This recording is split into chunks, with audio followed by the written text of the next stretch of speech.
Assalamualaikum warahmatullahi wabarakatuh.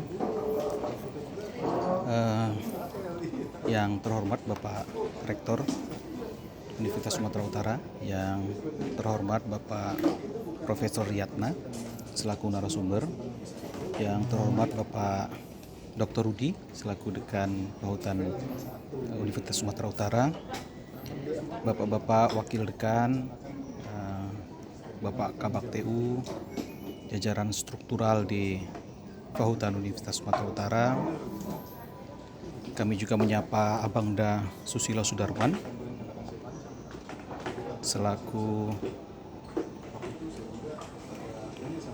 Ketua Ikatan Alumni Kehutanan Universitas Sumatera Utara, abang-abang, kakak-kakak para alumni, lalu kemudian Bapak Ibu tenaga kependidikan, Bapak Ibu dosen, baik yang lama dulu mendidik kami lah secara langsung maupun yang baru, yang sekarang ini kami lihat ada 43 orang daftar. Salam kenal buat yang belum kenal. Kemudian adik-adik mahasiswa, hadirin segenap undangan yang berbahagia. Setelah mengucapkan puji syukur kehadirat Allah Subhanahu wa taala, kami juga menyampaikan selamat Natalis 22/7 angka pi untuk Fahutan Universitas Sumatera Utara dan Prodi Kehutanan di Universitas Sumatera Utara. Saya diminta oleh panitia untuk menyampaikan materi pada hari ini terkait dengan jiwa konservasi. Ini merupakan kehormatan tersendiri bagi kami selaku alumni dari Kehutanan Universitas Sumatera Utara berada di dalam forum ini di acara yang sangat berbahagia ini. Izinkan kami untuk berbagi sedikit pengalaman karena terkait dengan konservasi sebetulnya sudah dikupas oleh Profesor Riyatna dan juga nanti akan dikupas juga oleh Bang Mas Rijal. Kami hanya akan bercerita tentang apa yang kami alami karena kebetulan dari alumni Kehutanan Universitas Sumatera Utara kami yang mendapatkan keberuntungan untuk bekerja langsung di bidang konservasi alam. Di undangan panitia di WA dituliskan mengapa harus konservasi. Memang ada apa kalau tidak konservasi, kemudian apakah konservasi itu anti perubahan, bagaimana peluang dan tantangan konservasi. Ini yang kami jadikan dasar untuk menyusun materi ini. Tetapi terkait dengan hal ini kami jadi ingat bahwa unik juga bahwa kehutanan di Universitas Sumatera Utara itu pada saat berdirinya di tahun 98-99 itu tidak ada jurusan konservasinya pada saat itu. Yang ada manajemen hutan dan budidaya hutan, prodi maaf. Tetapi kami sebagai angkatan pertama pada saat itu merasakan sendiri bahwa spirit konservasi itu sudah ditanamkan pada saat itu. Kalau kita telah lagi di periode-periode tahun 70-an pembangunan kehutanan kita fokusnya kepada industri kehutanan. Hingga pada saat itu sampai ke tahun 80-an kita menjadi penyumbang devisa terbesar non migas dan lain-lain. Lalu masuk diawali dari tahun 80-an sampai ke tahun 90-an, maka paradigma perhutanan sosial, hutan kemasyarakatan, walaupun konsepnya berbeda dengan yang ada di regulasi sekarang, mulai berkembang. Tetapi di awal tahun 2000-an kita mulai fokus kepada isu-isu konservasi. Istilah pengawetan, perlindungan, pemanfaatan lestari itu kami dapatkan dari Bapak Ibu dosen pada saat itu. Walaupun beliau-beliau pada saat itu bukan mengajar tentang konservasi alam. Kemudian terkait dengan leveling keanekaragaman hayati, apa yang kita konservasi, memang ini akan mengacu ke 3 subjek itu, yaitu tentang ekosistem, individu, dan genetika. Nah, inilah yang kita anggap sekarang sebagai modal bangsa kita untuk menyongsong persaingan dunia ke depan. Karena ini sebetulnya anugerah Tuhan yang sudah sejak lama ada di kita, tapi memang kesadaran untuk memanfaatkan ini sebagai potensi bangsa itu baru kita dapatkan. Ya usia 20 atau 30 tahun kesadaran itu merupakan hal yang baru. Nah, penting bahwa kesadaran ini menjadi masif untuk masa sekarang ini. Ya, negara sudah memulainya dengan membentuk Kementerian Kehutanan yang di dalamnya ada dirjen yang mengelola tentang konservasi. Kemudian juga ada kawasan-kawasan konservasi itu sendiri.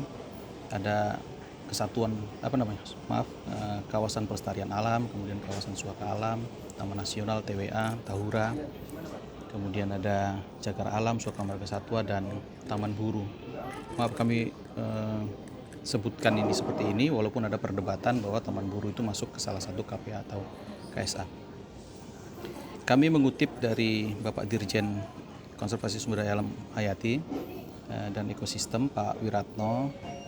Beliau menyatakan bahwa Indonesia akan maju karena kekayaan hayatinya, asalkan kita tahu apa yang kita punya dan mengerti bagaimana cara mengembangkannya. Negara ini dianugerahi begitu banyak kekayaan karena alamnya.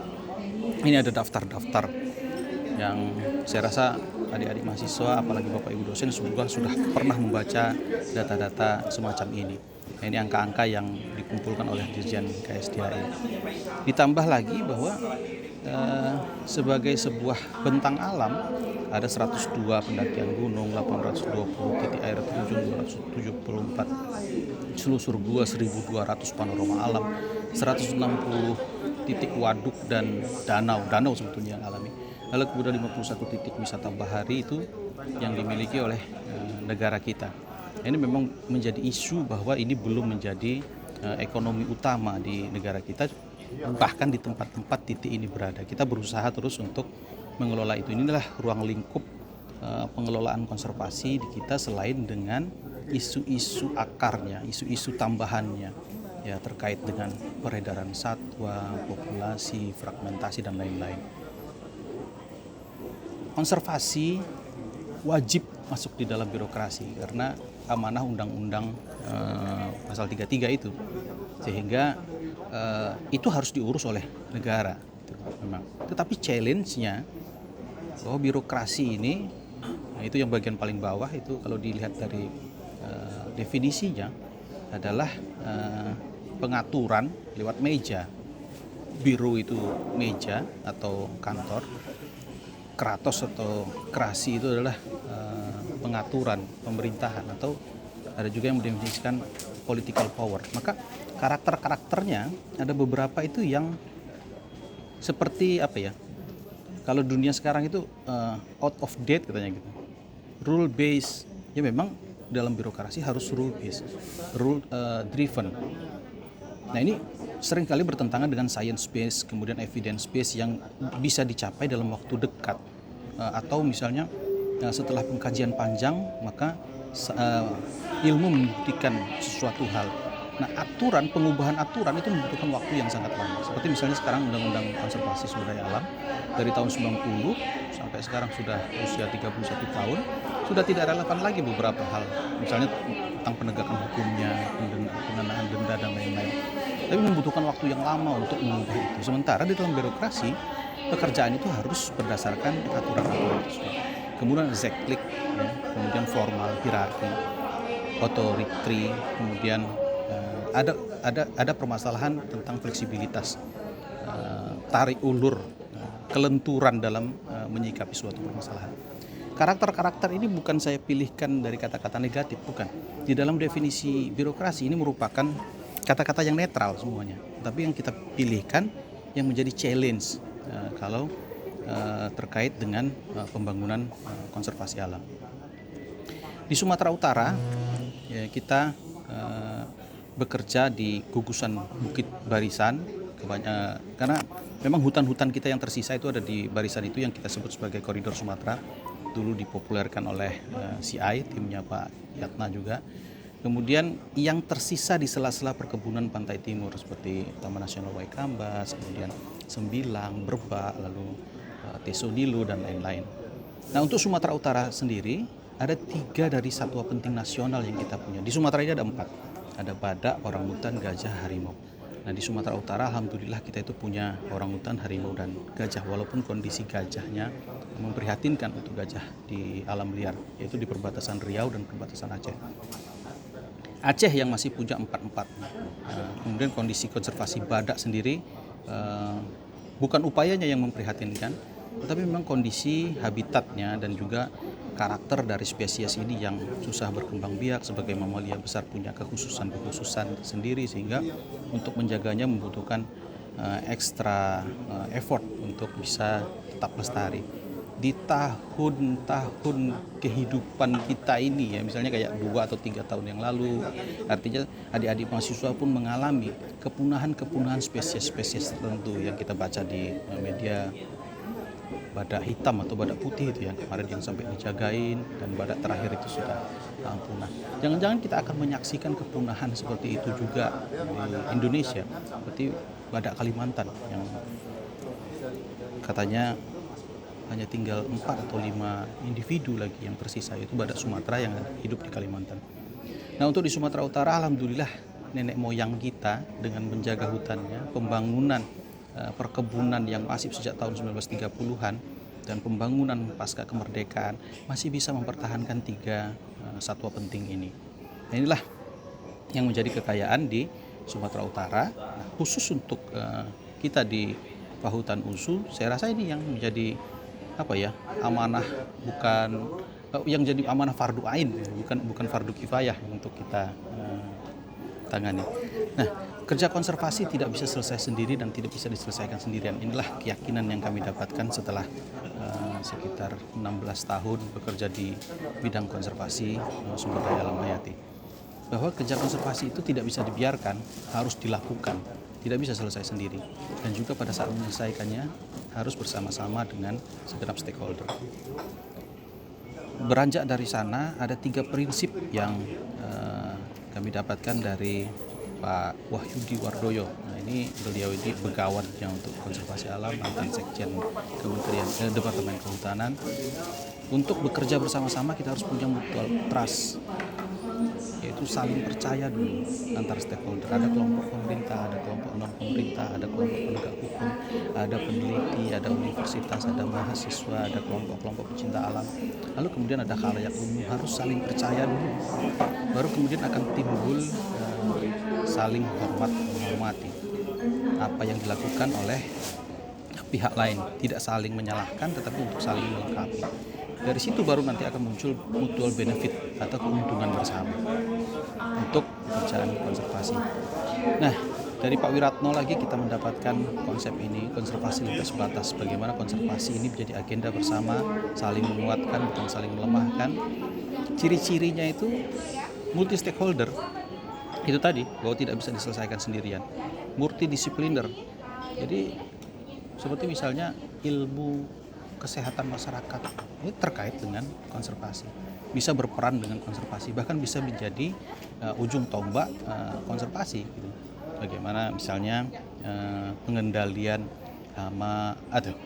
pengendalian penyakit dengan pendekatan biologis yang sumber-sumbernya itu ada di kawasan-kawasan konservasi kita sebagai hutan-hutan alam yang masih virgin, yang belum selesai kita eksplor isinya.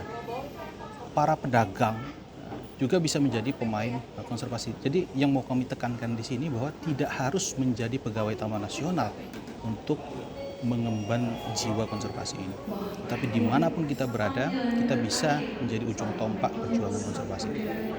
Kemudian multi level leadership. Leadership bukan tentang SK, bukan tentang jabatan, bukan tentang nyuruh-nyuruh, bukan tentang memerintah, tapi leadership itu tentang mempengaruhi orang lain. Itu yang kita yakini. Sehingga multi level leadership itu memang harus ada, harus muncul. Bagaimana di setiap lapisan bisa mempengaruhi rekan kerja, baik atasan maupun bawahannya, untuk sebuah tujuan. Nah, kalau kita berbicara tentang konservasi, tujuan konservasi itu. Baru kemudian pengembangan terus-menerus berbasis ilmu dan juga local wisdom. Kemudian mentorship at field level. Nah, ini juga kita temukan memang dari atas sampai bawah ini harus tersambung. Maka dengan pola-pola mentorship akan bisa tersambung kebijakan ataupun arahan ataupun tujuan pembangunan konservasi mulai dari level atas sampai ke level lapangan. Ini kami dapatkan dari Pak Frans Sugiarta dari UID, United University, karakter abad 21, ex-VUCA. Ex itu ekstrim, VUCA itu singkatan dari apa yang menjadi ciri kita saat ini di abad 21. Volatility atau ketidakstabilan, bagaimana ini dipengaruhi oleh kutub-kutub politik dunia, geopolitik, kemudian perubahan ekonomi dunia gitu ya. Lalu kemudian perkembangan teknologi yang masif dan lain-lain. Inilah menjadi ciri. Kalau kita perhatikan perubahan revolusi industri dari yang dulu mesin uap, kemudian penggunaan komputer, kemudian saya lupa stepnya itu, tapi saat revolusi industri 1, 2 itu 100 tahun berubahnya, ke 2, ke 3 itu 100 tahun penggunaan komputer, kemudian penggunaan internet itu lebih pendek, 30 atau 40-an tahun. Tetapi dari revolusi industri 4 ke revolusi industri 5 yang kemarin disampaikan oleh yang digagas oleh Shinzo Abe di Jepang tahun 2018, bagaimana kemajuan teknologi itu harus manusiawi, ya itulah yang jadi karakter di 5.0, memperlihatkan ketidakstabilan itu. Jangan-jangan nanti revolusi industri 6 itu tercapai hanya dalam waktu 10 atau 15 tahun dari 2018. Kemudian ketidakpastian, Pak Frans mencontohkan kondisi COVID-19 ini yang menjadi contoh. Bagaimana banyak ketidakpastian karena pandemi yang tidak kita duga. Kemudian ada kerumitan dalam penggunaan teknologi dan cara interaksi, ada WFH, WFO, untuk terbang harus ada antigen dan lain-lain. Itu contoh-contoh. Tapi itu adalah untuk masa-masa 2-3 bulan ini akan ada kerumitan yang lain yang muncul, karena ini memang sudah karakter di abad sekarang, ambiguity atau kerancuan. Nah, ini juga karena arus informasi, kemudian ada hyperconnectivity, bagaimana ketergantungan kita terhadap gadget, ketergantungan kita terhadap sistem, ketergantungan kita terhadap orang lain. Ini adalah cirinya. Untuk menghadapinya juga dengan VUCA, yaitu dengan visi. Yang pertama visi, sehingga setiap orang, setiap organisasi harus mempunyai visi yang jelas, arah yang jelas. Nah, kalau kita jadikan konservasi sebagai visi kita, itu harus jelas. Kemudian pemahaman yang benar, sehingga segala sesuatu yang menjadi visi kita, misi kita untuk bekerja, harus kita pahami dengan benar aspek-aspeknya. Terkait dengan konservasi, kita harus paham konsep-konsep dasarnya itu. Kemudian kejelasan, clarity pada saat berkomunikasi, menyampaikan ide dan lain-lain. Kemudian hadir utuh, sadar penuh. Nah, ini yang dibutuhkan di dunia yang rumit, penuh kerancuan dan ketidakpastian ini. Hadir utuh, sadar penuh untuk setiap upaya yang kita lakukan. Kemudian pendekatan yang menyeluruh atau pendekatan yang utuh, sistematika. Itu ya sebetulnya bagaimana kita mau menanamkan jiwa konservasi, kita kaitkan dengan tantangan di abad 21 ini. Nah, kita sendiri yang pilih tema yang kita minati, tapi dengan visi, pemahaman, kejelasan, hadir utuh, kemudian pendekatan yang menyeluruh. Starting pointnya ini kami mengikut Pak Prabowo ya, kalau nggak salah, sama Ustadz Arifin Ilham dulu kalau nggak salah. Dimulai dari diri kita, kemudian dimulai saat ini, dan dimulai sekarang juga, dimulai di tempat ini. Itu yang bisa kami sampaikan di forum yang terhormat ini. Sekali lagi kami sampaikan selamat Bis Natalis untuk kita semua, Kehutanan USU, 22 tahun untuk Prodi, 7 tahun untuk Fakultas Kehutanan. Ini gambar The President, salah satu pohon tertinggi di dunia. Itu ada orang itu yang titik bawah kecil itu, kemudian yang di atas. Nah, inilah sebetulnya dulu mungkin ini merupakan bagian dari hutan industri, tetapi ada yang dikonservasi hingga sekarang menjadi seperti ini. Kita membayangkan sebetulnya konservasi yang berhasil itu akan menciptakan raksasa-raksasa yang bisa menopang kehidupan banyak makhluk hidup ya, seperti The President. Memang kalah dengan Hyperion dan Centurion, tetapi dia salah satu pohon terbesar di dunia. Bapak Ibu hadirin yang berbahagia, demikian materi dari kami. Mohon maaf karena harus menyampaikan dengan cara rekaman seperti ini. Terima kasih. Assalamualaikum warahmatullahi wabarakatuh.